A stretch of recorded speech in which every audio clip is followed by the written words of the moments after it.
Le confinement des villes rouges en suspens.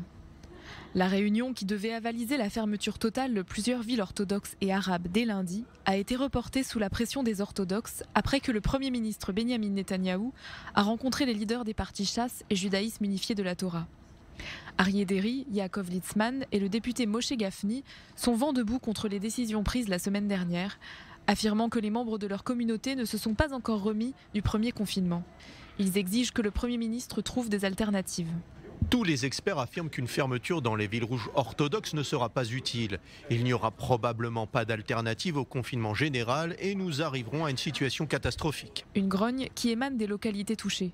Un peu plus tôt, les maires de 4 villes orthodoxes ont adressé un courrier au Premier ministre israélien. Ils se plaignent de la mauvaise gestion de la crise par l'État, ayant créé une grave crise de confiance dans l'opinion publique. Les 4 édiles ajoutent qu'ils arrêteront de coopérer avec les autorités pour empêcher la propagation du virus. Ils reprochent au Premier ministre de ne pas avoir tenté de comprendre leurs difficultés. Dans les décisions que vous avez prises, vous avez transformé le public orthodoxe en punching ball. Vous ne vous êtes jamais vraiment donné la peine d'entendre nos voix, de comprendre les difficultés et d'essayer de promouvoir de véritables initiatives pour aplanir la courbe de morbidité. Vous avez plutôt choisi des mesures punitives sous forme de fermeture et de restrictions pour près d'1 million de personnes.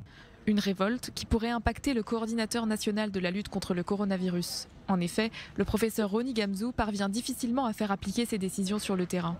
Les réactions des villes orthodoxes ne risquent pas de lui faciliter la tâche.